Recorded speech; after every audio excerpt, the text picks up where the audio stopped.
It's high-speed excitement on the water, and you've got a front row seat. The roar of the engines, the rush of the waves, and the thrill of competition are all coming to the banks of the Choptank River for a weekend of heart-pounding boat racing. The 8th annual Thunder on the Choptank tears through the water this weekend. Oh yeah, it's an event you don't want to miss, and you might not realize it, but boat racing in Cambridge has been a tradition for over 100 years, drawing in vessels from all over the country.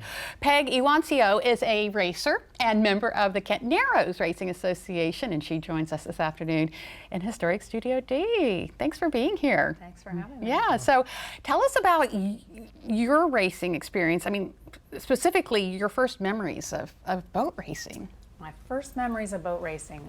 My dad was a crew chief for a hydroplane back in the late 60s and early 70s and rode in a Jersey speed skiff as a riding mechanic, as they called them in those days. And my brother and I loved to watch the Jersey speed skiffs. They were always our favorite, and I could have never dreamed, but when I was 5 years old, that one day my brother and I would be racing together as a team. Most of my family races in Jersey speed skiffs. Oh, We wow. have 9 active racing members in our family right now. Wow. So we're all in. Yeah, tell us about the boat racing in general. There's so many different varieties of boats that race. Isn't that true? It is true. It is true.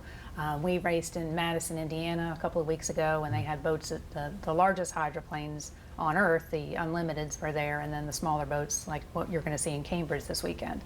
So this weekend we'll have 7 classes of hydroplanes. They very small amount of the transom of the boat is in the water. They ride on a pocket of air. Very exciting to watch.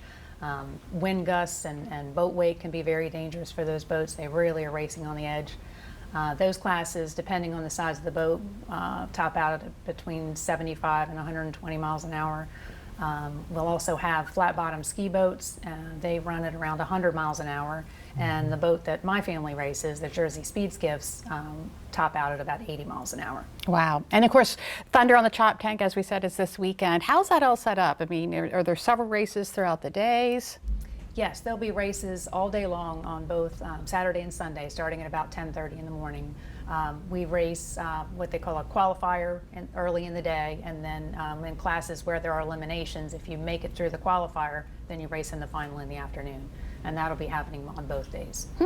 Why is boat racing such an important role in culture in this area here on Delmarva? Oh, there's such a long history of boat racing on the Eastern Shore. In Kent Island, the Kent Island Yacht Club was originally built by a racing organization to hold races in Kent Island. As you said earlier, boat racing in Cambridge has gone on for more than 100 years. So there's a lot of local people, a lot of very famous in my sport local people from Cambridge and the surrounding area that generations of racers have come out of the area. I'm watching these videos, and it just looks exhilarating to watch. I imagine it's so when you're behind the wheel It's way more fun than it looks. Yeah. You know, people, Oh, wow. People say that we're crazy. The boats that we race, the Jersey speed skiff, can be a little bit unpredictable. We don't flip like the hydroplanes do, but we race very close together, and it just takes a little tiny bit of a weight convergence to come together to cause it to be out of control. So it's exciting to watch and even more exciting to race. All right, well, let's get the event details in case folks want to go to the 8th annual Thunder on the Choptank. It's happening this weekend? This weekend, sponsored by Queenstown Bank. They have a new location in Cambridge, and it's put on by the Kent Narrows Racing Association, but we couldn't put it together without the 2 local race clubs in Cambridge, Cambridge Powerboat Racing Association and the Hills Point Gang. They're invaluable to us. And Mike says you're going to have good weather. Thank you. We'll work on that. Really need that. No wind. No wind. We'll work on that. Okay, yes, please. Peggy Iwancio, thank you so much for coming in, and good luck this weekend. Thank you.